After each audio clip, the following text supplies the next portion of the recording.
श्रीमद् भगवद गीता 5वां अध्याय भाग 3। यह स्थिति किस क्रम से प्राप्त होती है भगवान?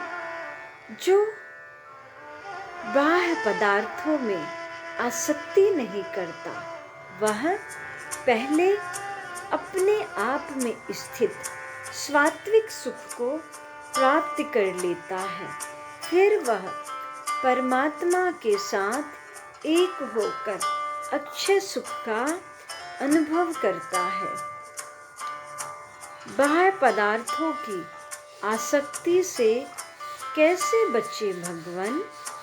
हे कुंती नंदन, इंद्रियों और विषयों के संयोग से पैदा होने वाले जितने भी भोग सुख हैं, वे सभी दुखों के ही कारण हैं और आदि अंत वाले आने जाने वाले हैं।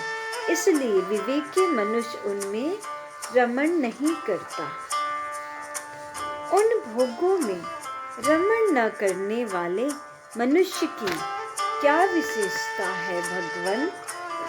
जो मनुष्य शरीर छूटने से पहले ही काम क्रोध के वेग को सहन करने में समर्थ हो जाता है, अर्थात काम क्रोध के वेग को उत्पन्न ही नहीं होने देता, वही सुखी है, वही योगी है और वही नर अर्थात बहादुर है। ऐसा होने पर क्या होता है भगवान? काम क्रोध का वेग उत्पन्न न होने से उसको परमात्म तत्व का सुख मिलता है। उसका परमात्म तत्व में ही रमण होता है और उसका ज्ञान सदा अलुप्त रहता है। ऐसा वह ब्रह्म स्वरूप हुआ साधक शांत ब्रह्म को प्राप्त हो जाता है। उस शांत ब्रह्म को और कौन प्राप्त होते हैं भगवान?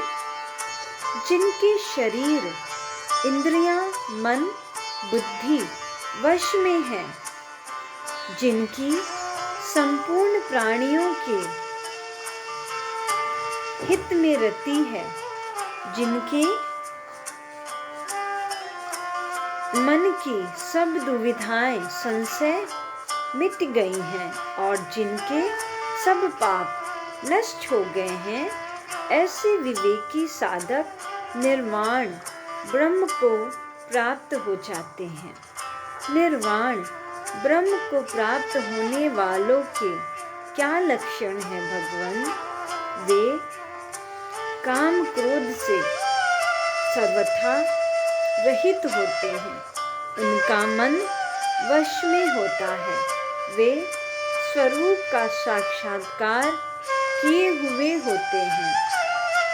ऐसे सांख्य योगी को जीते जी और मरने के बाद निर्वाण ब्रह्म ही प्राप्त होता है। यह निर्वाण ब्रह्म किसी दूसरे साधना से भी प्राप्त किया जा सकता है क्या भगवान? हाँ, ध्यान योग से प्राप्त किया जा सकता है। बाह्य विषयों को बाहर ही छोड़कर अर्थात संपूर्ण विषयों का त्याग करके नेत्रों की दृष्टि को भौहों के बीच में स्थित करके और नासिका में विचरने वाले प्राण अपान को अर्थात रेचक पूरक को समान करके, जिसकी इंद्रियां मन और बुद्धि अपने वश में है, ऐसा वह इच्छा भय और क्रोध से रहित मोक्ष परायण साधक सदा मुक्त ही है। और भी दूसरा कोई सुगम साधन है जिससे सब सुगमता पूर्वक मुक्त हो जाए भगवान? हाँ, भक्ति योग है।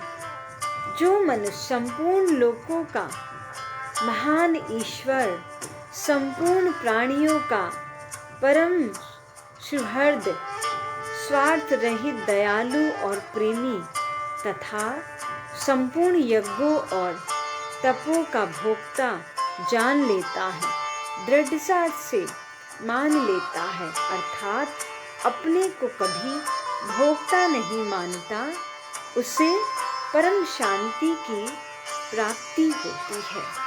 ओम शांति।